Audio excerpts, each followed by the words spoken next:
bading na bading sa'yo. Hello? Oh. Ay! Ano yung luto ko? Kung yan lang din sasabihin mo, huwag na lang, okay? Maghanap ka. Sige. Boss, baka gusto niyo muna magpahinga. Alam mo, napagod kayo sa biyahe. Ano magpapahinga? Walang magpapahinga. Maganda ka. Maghahalugog tayo sa buong Metro Manila mamaya. Hanapin natin sila. Hindi pa rin mo ba sinasagot ni Auntie Sarsi yung tawag mo?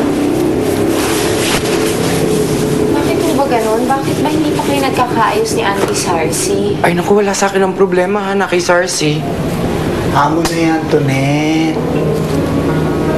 Diyan mo siya, magbabati din sila. Kanina achieve na eh. Kaya lang, nabulilyaso. Kung sa akin lang naman, sayang naman kasi. Tsaka sana hindi na kayo nag-aaway. Lalo na't ano? Sige na, sabihin mo na Iha, may kinalaman ba to sa sinasabi mo kanina? Ngayon lang mo kasi nagsisink in sa akin na ikakasal na talaga si Kenneth at Nikki. Hindi ko naman mapipigilan yung kasal na yun. Tingnan mo naman ako, ano bang laban ko kay Nikki? Huwag mo sabihin yan, Tonet. Pinalaki kang mabait at mapagmahal. Ang ganda mo. Sexy. At matangkad pa. Ay, nako. Kaya lang, kung ganun nga yun, bakit hindi pa rin ako makuha ang mahalin ni Sir Kenneth? Alam mo, Neng, sorry to burst your bubble, pero ang tingin sa'yo ni Kenneth, bakla! Baklang bakla! Ikaw yung baklang-bakla, siya bakla lang. Oh. Pwes, kung yan lang ang natatanging paraan, sa palagay ko, ready na ako. Handa na ako para lang mapigilan ang kasal ni Kenneth. Sasabihin ko na sa kanya na hindi ako bakla, na babae ako. Na ako yung babaeng nakilala niya sa Ilocos, na ako si Tonya. Actually, idea ni Tonet ang lahat na yun. Kasi syempre, pag may kinalaman sa performance, saka songs, saka mga dance, di ba si Tonet ang expert dyan? Kaya sabi nga niya, dapat upbeat yung ano natin, yung tugtog kapag sa reception. Di ba? Para medyo, pati yung mga guests sumayaw sa'yo, di ba? What do you think? Pwede ba, Kenneth? Ayoko nang marinig ang pangalan ni Tonet. Bakit ba kasi puro siya na lang ang bukang bibig mo? Di ka naman desperada, no? Hindi naman. Actually, parang tama ang gagawin mo.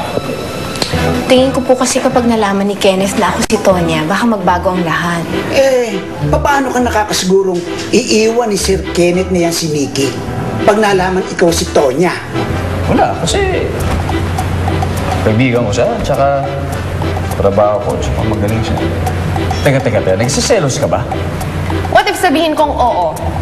Oo, nagsiselos ako at Kenneth, hindi ko maintindihan ng sarili ko na of all people, bakit nagpapa-apekto ako sa isang bakla? Eh, paano nga natin malalaman kung hindi natin susubukan, di ba? Eh, paano kung maliban baste din? Eh, ipakukulong si Tonya pag nalaman siyang nakabundol kay Ramon. Hindi naman ho siguro gagawin yun ni Kenneth, lalo na kapag nasabi ko naman sa kanya ang lahat ng nangyari. Sa tingin ko naman maniniwala siya tsaka maiintindihan niya ako. How many times do I have to tell you? Magkaibigan lang kami, Tonet, okay? See? Siya na naman iniisip mo. I'm so sick of hearing that name. Eh, kung hindi, Bakit ba hindi silang magkatuluyan? Huwag kang mag-alala. Samahan ka namin. Sasamahan niyo po ako? Oo naman. Alam mo, ayaw namin may mangyaring masama sa'yo.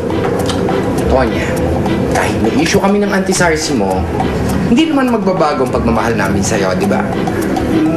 Thank you po. Kenneth, I don't want to do this to you, but you leave me no choice. I think it's time for you to choose. Me, your girlfriend, or Tonet, your gay friend.